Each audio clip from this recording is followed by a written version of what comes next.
Това са кадри от Балканите.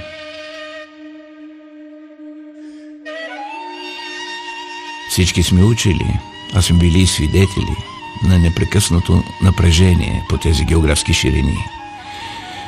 Войни, убийства, враждебност и омраза. Често някой от балканските страни става причина за конфликти, в резултат на които има много мъка, разрушение и човешки жертви.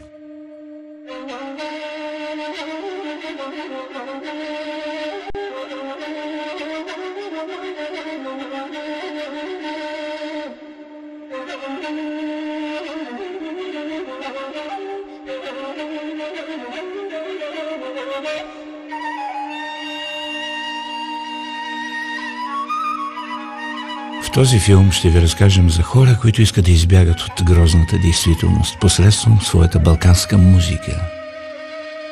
Те са превърнали в мисия желанието и способността си чрез творчеството, което създават, да ни покажат, че всички войни, напрежения и разправи са абсолютно ненужни и че това, което трябва да ни обединява, е доброто, изкуството, общуването между хората.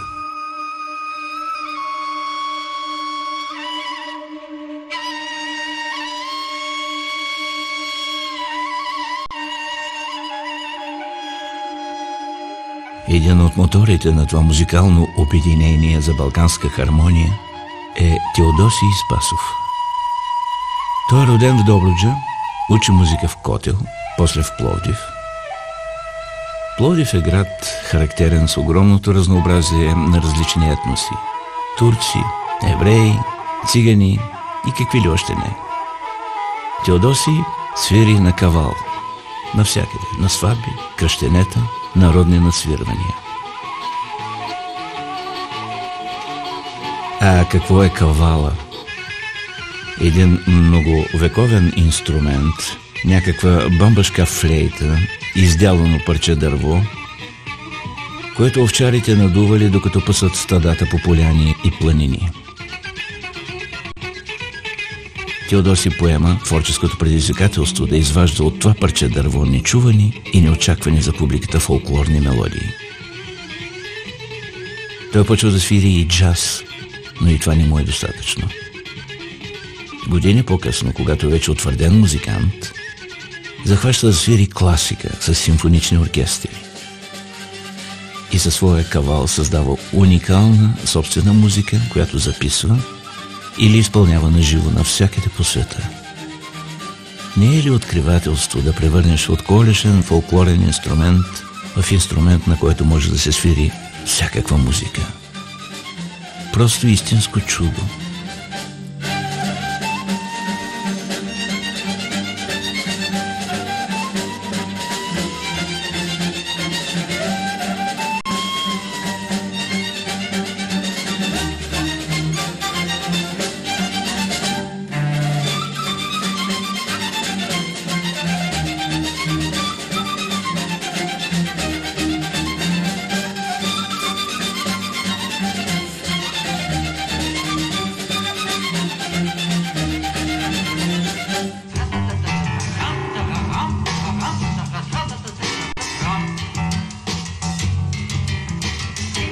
Теодосий от гръцки език означава даден от Бога. Прилича сякаш на Орфей. Лицето му напомня скулптурно изображение на Христос. В живота е изключителен чаровник, а на сцената виртуоз с кавала. Съвременната преса нарича Теодосий преследващия звуци. Надживял е посткомунистическата културна пустош и е създал нов музикален жанр. Последната страст на Теодосий е Хемус колектив с неговото бягство от действителността. Теодосий заедно с босненския сърбин Боян Зет. Благодаря ви. Боян Зет, пиано.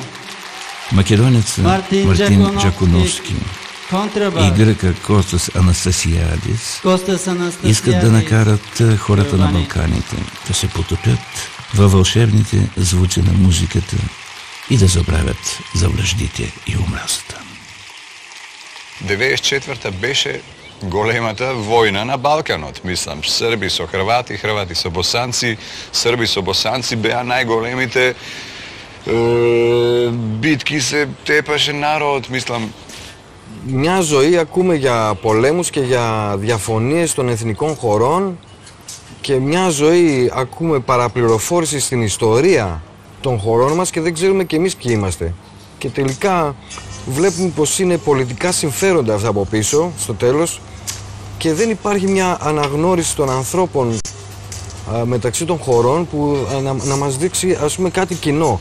94-та, знаеш што беше на Балканот? Беше лудница, се тепа, се... Ние се сретнавме и свиревме бибап. Окей, 1, 2, 1, 2. И тоа беше за мене најубавото нешто.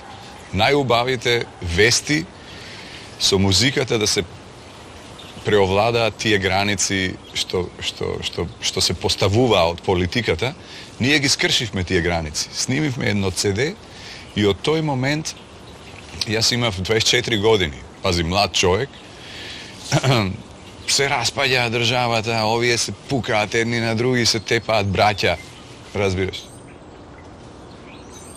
Зошто не знам. Еве денес кој ќе размислиш, зошто се тепаат овиш? Глеги, будали, и едните и другите. Και αυτό που βλέπω τελικά και νιώθω πολύ ευλογημένος και τυχερός είναι η μουσική. Η μουσική τι είναι? Μια πειθαρχία που κάνει ένας άνθρωπος για να ισορροπήσει το σώμα και νου έτσι ώστε να εξωτερικεύσει την ψυχοσύνθεσή του παίζοντας ένα όργανο. Па не знам, јас мислам дека немале шанси да се разберат еден со друг, затоа што трет владеел секогаш. Знаеш, владееле или овие одгоре, англичани, французи, руси, германци, тие владееле и нешто нив не им пасува, ќе те спречка. Лесно е да те спречка тебе комшија со комшија, нели? Знаеш, јас и ти ќе се разбериме, ние зборуваме скоро ист јазик, музиката ни е слична, јазикот ни е сличен, менталитетот, сакаме сите вака јагненце да си печиме и да се напиеме винце и да уживаме. Zato što se ljudi s jedne strane vole da se biju, s druge strane ćute i boje se političare. Ja mislim da je Balkan globalno, čim neko stavi uniformu, svi se boje njega. Plaše se, vidi ga, ima uniformu, taj je neki oficijalni. Tako da bilo koja budala može da stavi uniformu i da ga se drugi boje. I da kaže drugima, a pošto se Balkanci biju između sebe, to je za političare, mislim, ovako je. Samo vade koristi iz svega toga.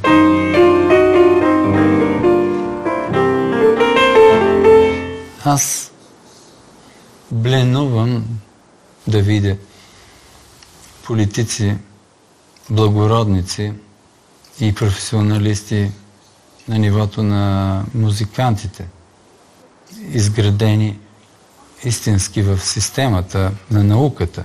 Ние започваме от деца, от детска музикална школа, да се занимаваме с музика, да се възпитаваме, защото музиката е преди всичко дълбоко възпитание, организиране на дисциплина, на чувствителност.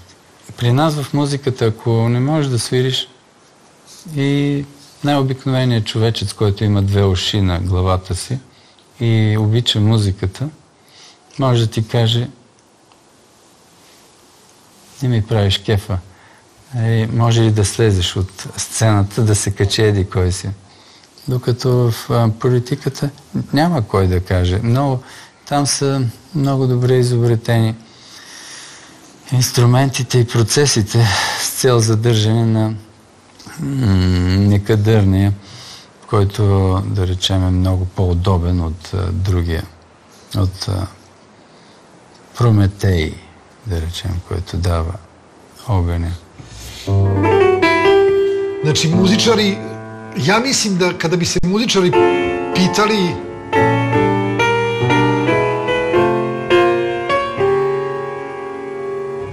Balkan bi bio mnogo lepši kraj nego što je sada. Ne bi bilo toliko konflikta. Jer muzičari moraju da budu otvoreni. Pa Pazi, ja sam nikad, od kako radim sa Teodosijem, nikad me nije pitao to mi ne radiš ovde, to je Bugarska je ovde, to u Srbiji radi.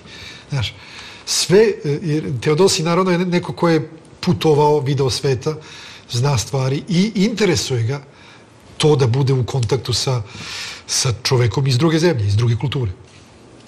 A ako sam još sa Balkana, pa tim bolje, ali, znaš, Teodosij može da radi i sa ljudima iz Amerike, ne znam, odakle god. Što je i sa mnom situacija.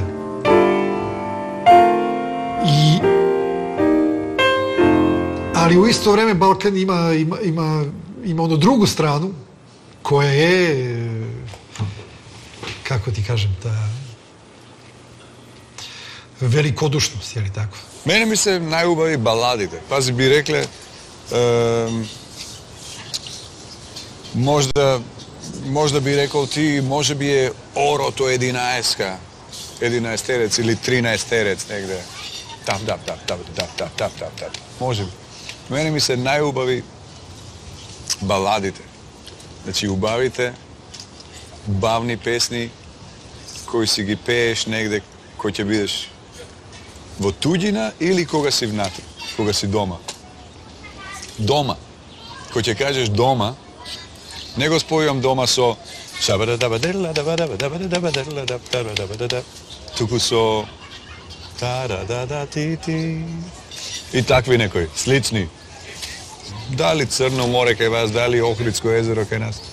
Nema vrska, samo da bide žeškoto, to, balkanskoto, da bide ta melodija. Znaš, ko će odiš dolu, živa muzika, ne li se sviri vo sekoj restoran, vo leto. Pa to je najubavото. Ta pleskavica i kebabče najvkusniji se, su ta muzika. To je za mene zlatната žила на Балкана, во балканската музика.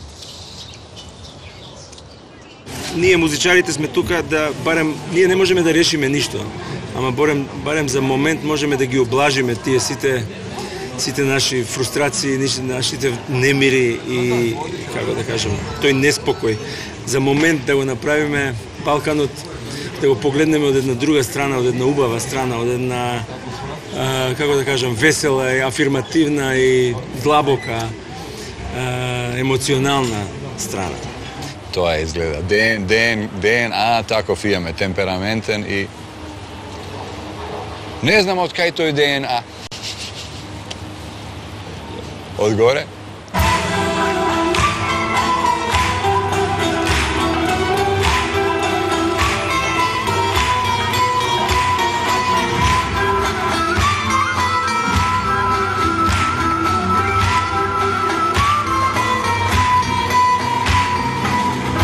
Секој од нас има своја звезда, што го прати до живот. Кога свети јако, човек има среќа, кога гасне судбина. Еј да има, кој што нема, па да купа телефон. Еј да јавам, еј да доđe, еј да јавам, еј да јавам, еј да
Има она песна на која знаеш, сега се караме, сега се сакаме.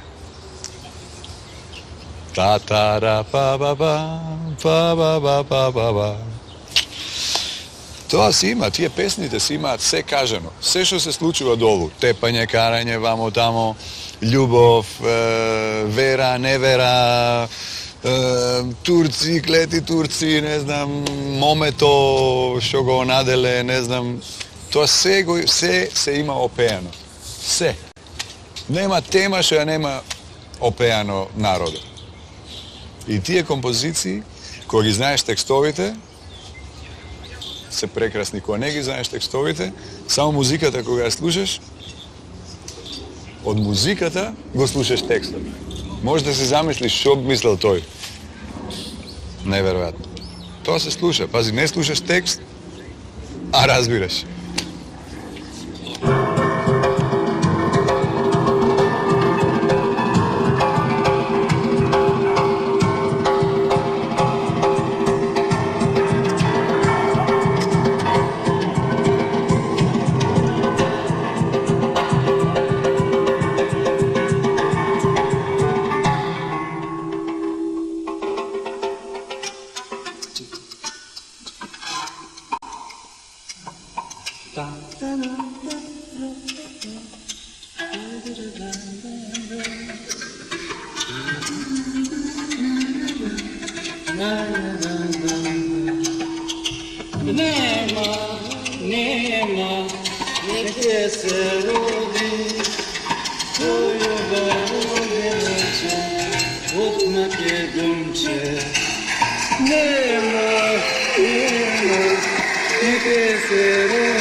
Пътувам по света, пътувам в музиката най-вече.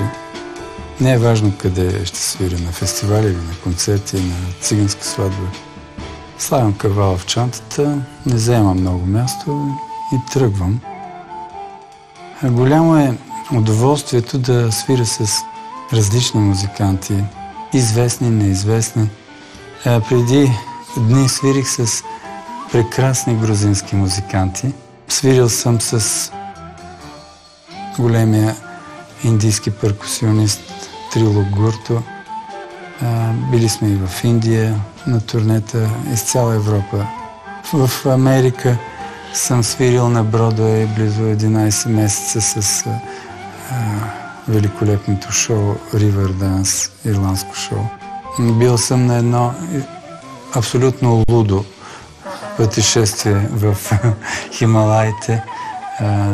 Идеята беше на мой приятел Александър Илиев, който събра една група, за да се изкачим и да направим най-високия концерт, най-височинно съществуващия концерт. Бяхме в подножието на Хималаите на 5500 метра. Много близо беше Еверест. Като се погледнат кадри от този концерт, все едно, че сме на Луната.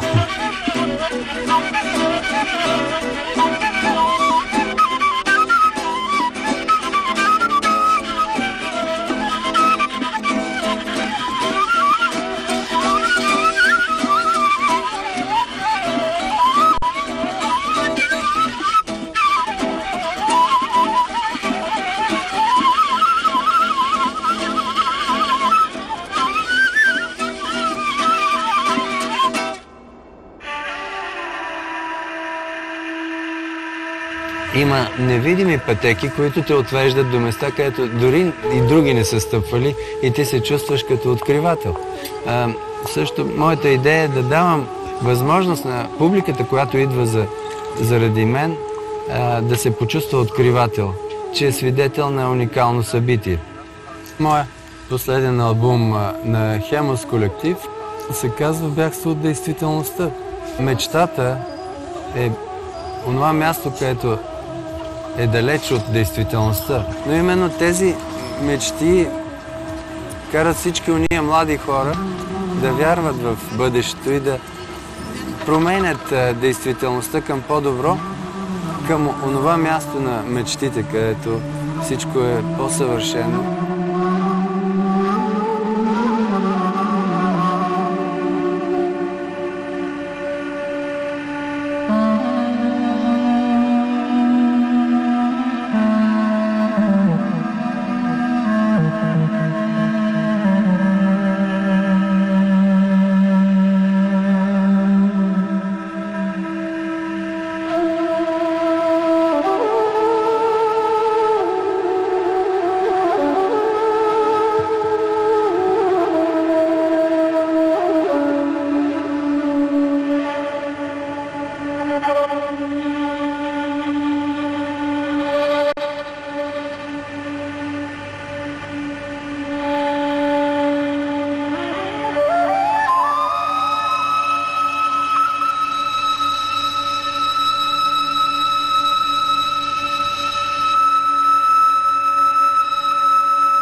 Всички инструменти носят радост и вълнение. Трябва само да знаеш как да свириш с тях. И на крушово листо можеш да свириш и пак да взривиш пълна зала или да разплачеш дете.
Uživajte sa maestro Teodosi Stapos.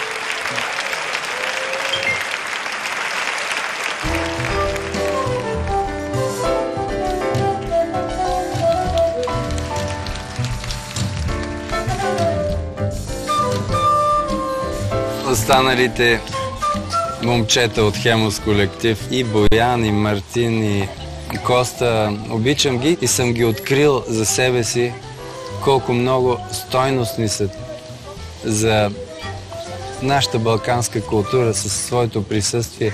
Те са духовни хора.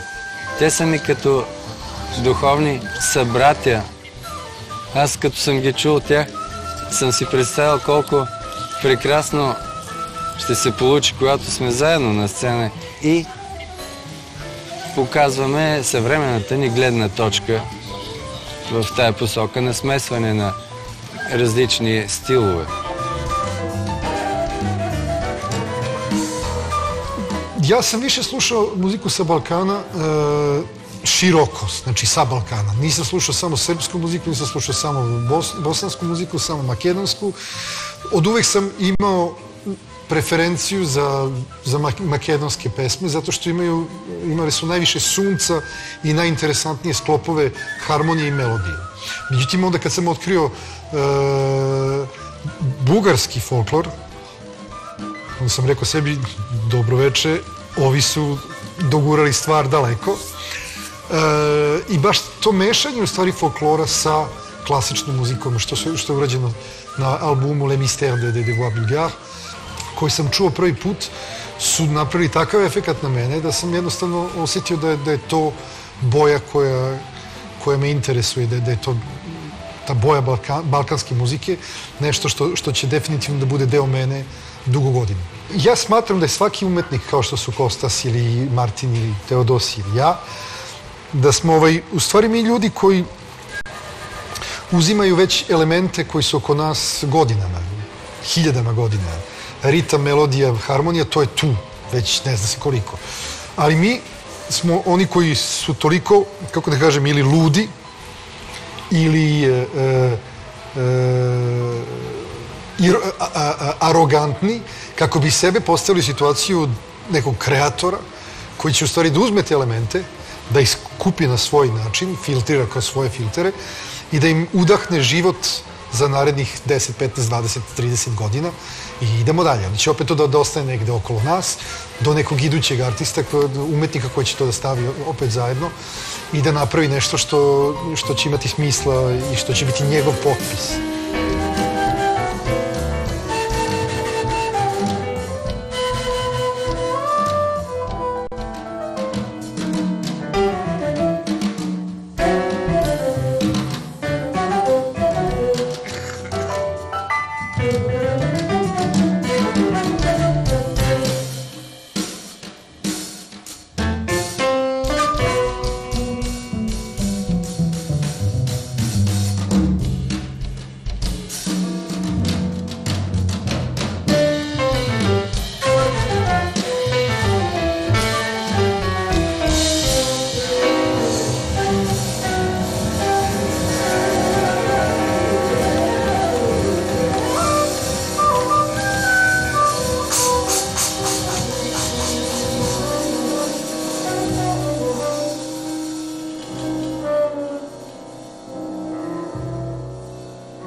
Jaz, znači, zaradi džezot otidov, izbegav od Makedonije, za da ne stanem muzičar na folklorna muzika.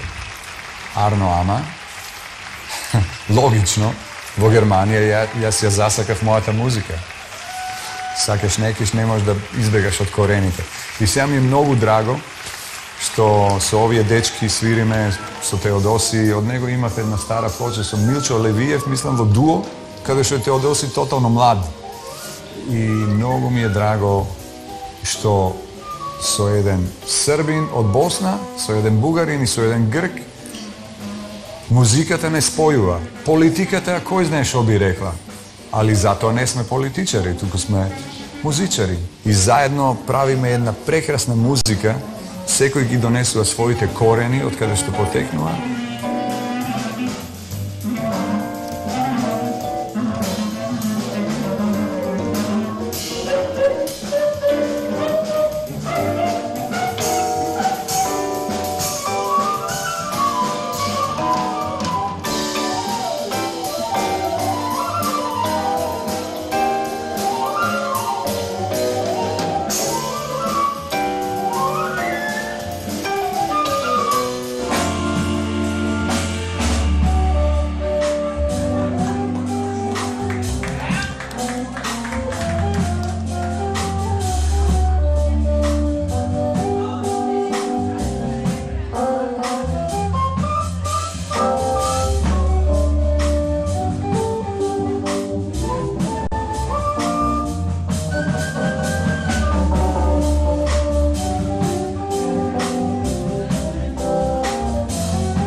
Ćao, gde ste bre?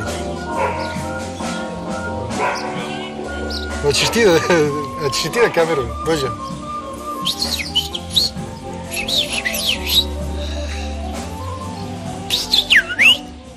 Teodosije je čovjek koji je najdalje izgurao upotrebu kavala. Da svira baš i klasičnu muziku i ostalo. Mislim, instrument je uvek, koji god da je instrument, najbitniji je muzičar, čovjek koji svira instrument. I koliko god da je poteškoća da se nešto odsvira, ako čovjek čuje tu muziku i želi da odsvira, on će naći način da ga odsvira. Posle što se estetike tiče, istina, kaval je toliko karakterističan instrument za la flûte du berger, ovčarski instrument. Ali ako muzičar čuje Mozarta, čuje Antonio Calda Jobima ili ne znam koga, naravno može da odsvira šta god mu padne na pamet, čak i na kavalu. Da, pa u njegovoj muzici koju piše čuje se sve influence, svi uticaji koje je imao, znači da je slušao i muziku klasičnu, i da je studirao, i da zna i kakvi su ritmovi, i kontrapunkti, i melodije i ostalo, tako da se u tome se vidi čitava kompleksnost njegovog muzičkog razmišljanja. A u isto vreme ne treba da muzika napisana bude previše kompleksna, jer treba da želju muzičaru da improvizuje na to. I interesantno, jer kod njega je svaki put kad čujem neku kompoziciju, da mi želju da improvizujem na to. Što je vrlo bitno.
Teodosi. Za mene Teodosi je uključen na kosmos. Volim to kod njega kada je na bini, kad svira muziku, vrlo je fokusiran, vrlo je... Ima tu taj neki mir, i unutrašnji i spoljašnji, koji ja definitivno nemam, jer sam mnogo više... Pa kompletno sam drugačiji karakter. Ali to me fascinira kod njega, i naravno svira instrument gde je fokus nešto što je vrlo bitno. I kad svira muziku, u muzici je 150%. To je ono što me najviše fascinira kod njega. I to je nešto što je zarazno, jer mi koji sviramo s njim, automatski onda ulazimo u neki veći fokus takođe. Tako da je to ono što je interesantno. Epidemija. Da, znaš što mi se dopadne? Ima jedna kompozicija što ja svireše Aleksandar Petrov, to je Tapanđija od Skopje, so Vasil Hadžimanov od Belgrad i Teodosiji. I ta kompozicija beše na Bašar Kalif, to je jedan perkusionist, ili na Tatkomu. I ta kompozicija je slušna so jedan bugarski gitarist, Teodosi Kaval, jedan bugarski gitarist, što gruva nenormalno. Mislim da ga sviri kad Stratocaster Kelav so očila. Ne znam kako se vika. I jedan na kemenče, mislim da ga sviri jedan. Ona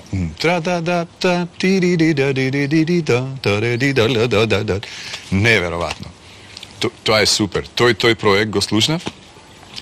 I slušnav nekoj, znači orkestar od go slušnav, to беше muzika na Teodosi za kamerен orkestar, to беше mrak. To mi se dopadna toliko mnogo. Stefanovski i Teodosi napravija lom tamo. Preubava muzika, znaš, koga je muzikata od jedan majstor napišana i koja će izvedua majstorski, togaš, кога имаш музичар во публиката, не може да остане равнодушен. Όταν βλέπω τον Θεοδόση και τον φωνάζω μαέστρο, το εννοώ μέσα από την ψυχή μου, γιατί είναι ένα όνειρο πραγματικότητα για μένα. Το ότι έχω έναν άνθρωπο σαν τον Τέο, ο οποίος είναι σε αυτό το επίπεδο και μου αντικατοπτρίζει όλα αυτά που περιμένω από έναν μουσικό και πόσο μάλλον να συνεργάζομαι μαζί του.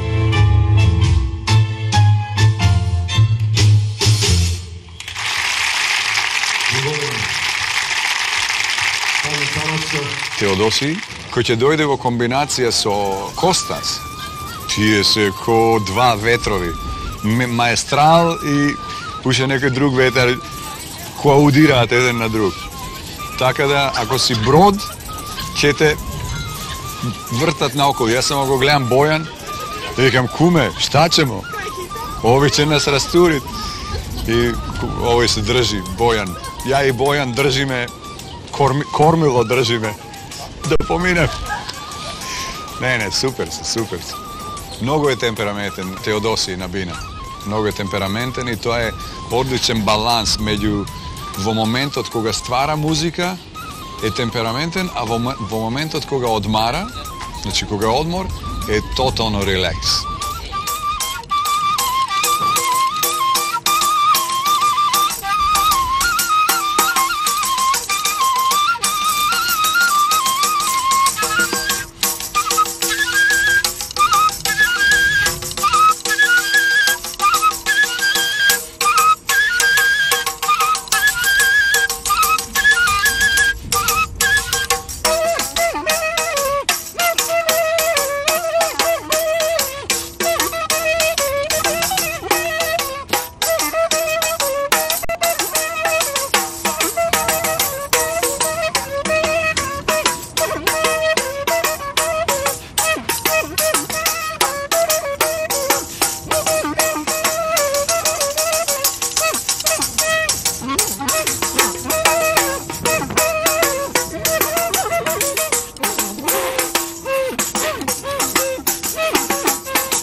Това е една дръзка идея, която Кристиан Ярви създаде, идвайки на един наш концерт в Бъртленд, Виена.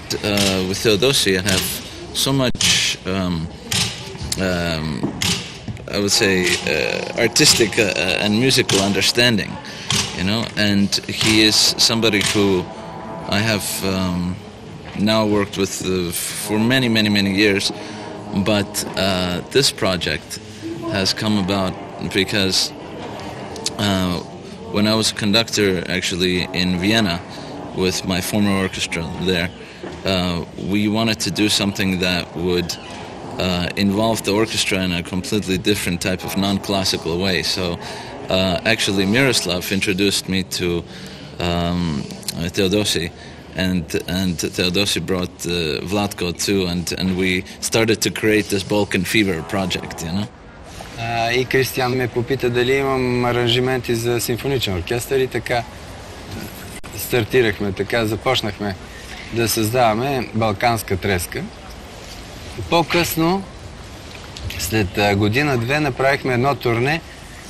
Тази програма я изсвирихме с Монте Карло филхармонията, с Лондонски симфоничен оркестър, с Македонска филхармония, с оркестъра симфоничния на радиото и телевизията Лайпциг.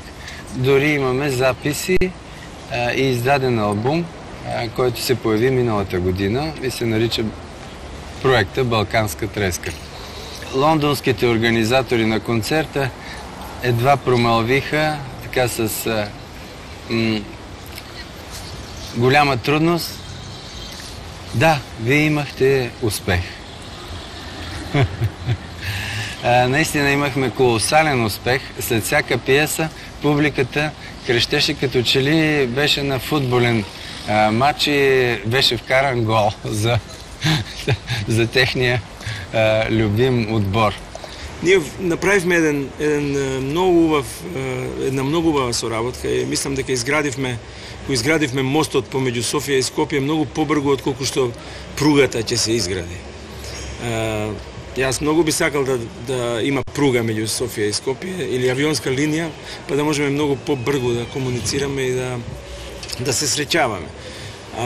Тој мост што го изградивме Теодоси и јас мислам дека е многу вреден, затоа што тој мост го покажуваме низ целиот свет.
za mene kaval je Teodosi. Znači, sve može da se svira. Ja nisam odrastao da sam slušao kaval kao mali, pa da sam rekao, a to može da se svira samo hora. Ja sam čuo Teodosija, znači kaval, za mene je Teodosi, znači kaval je za mene svemoćan instrument. Svemoćan, sve može na njemu da se svira. A ja znam da to ne može niko drugi da napravi, ali za mene je kaval Teodosi. To znači da može da se svira sve. Mozart, Duke Ellington, makedonsko, bugarsko, rumunsko, kako god. Zato što ta muzika je mnogo dlaboka, mnogo emocionalna i mnogo šarena. Ima kolorit, mnogo je bogata so kolor, so zvuci, so ritmovi, so strast. Mislim дека е клучниот збор страст. Во оваа музика балканска има многу страст. Невероятно усещане да докосваш непипани неща, да вървиш в посоки, в които никой преди теб не е вървял. Ето сега само като си помисля, тръпки минават през мен, когато се сещам за първите си докосвания. Например, едно от тях беше изсвирване на кавал Deep Purple с акомпанимент на нафтова печка в пансиона в Котел, например. Когато бяхме деца на по 15-16 години, бяхме израснали с хард рок музиката. Колкото и забранена да беше, ние слушахме и на плочи, и на касетки, по радиа, които бяха с смущения. Но нашите любими групи, Led Zeppelin, Deep Purple, Uriah Heep, достигаха по някакъв начин до нас. И може би пътя ми към джаза е минал през хард рок музиката, на по-разкрепостените групи. Да, това Deep Purple с нафтова печка, но ето, самата комбинация ми е дала възможност да опитвам и в други посоки по-късно. Като, например, кавал с електрическа китара и бас-китара. Или кавал, пиано и тъпан. Първите записи с Дарин. По-късно всички други комбинации. И имаше много стонове и вопли от консерваторите и заплахи, но те не ме объркаха, не ме смутиха. И продължих да опитвам сродяването, ашладисването на кавала с всичко останало в природата.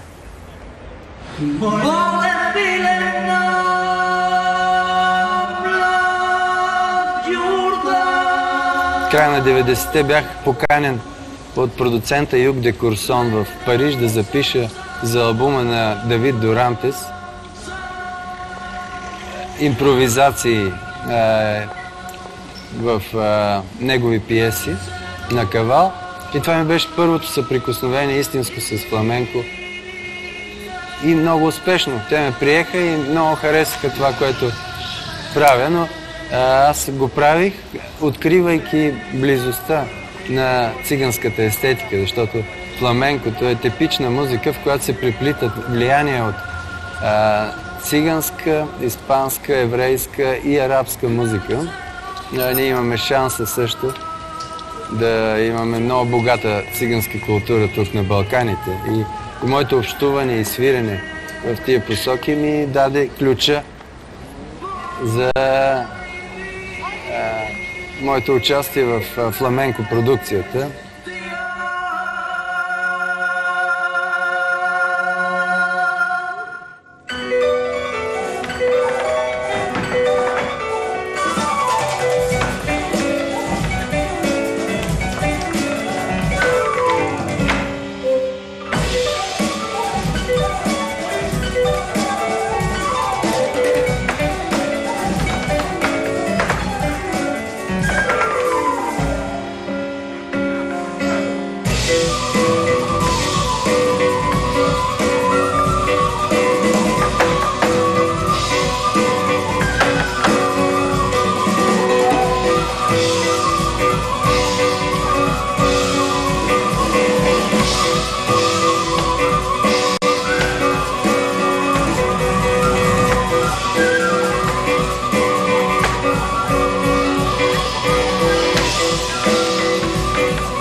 Аз имам една пиеса, нещо прекрасно се казва. Сънувах тая тема. В Истанбул бях и 3 часа след полунощ се събудих не напълно, но от една прекрасна мелодия в главата ми. Много внимателно се присегнах, взех диктофон, имах тогава, слушах музика преди да заспя, той можеше да записва. И много внимателно знаех къде се намира. Не исках да престана да съм в това състояние между съня и будността. Изтънаниках тази мелодия, оставих диктофона и продължих да спя. На сутринта се сетих, че не е имало нещо такова. Чух записа и след това вече дешифрирах мелодията, нотирах, аранжирах и сега може да се чуе, например, като нещо прекрасно, пиесата, нещо прекрасно. Също има в вид на балканска песен, се казва, в Магдебург. Направих я за симфоничен оркестър и хор.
Oh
Ние, музикантите от Балканите, свирим по света.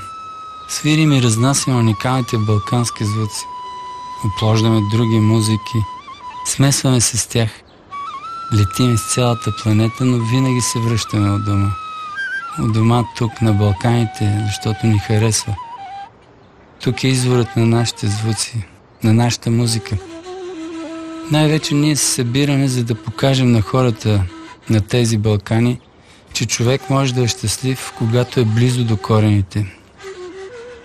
И е позитивен, когато разрушава стари вражди и прегради. Живее в мир, заедно с другите, с останалите хора на Балканите.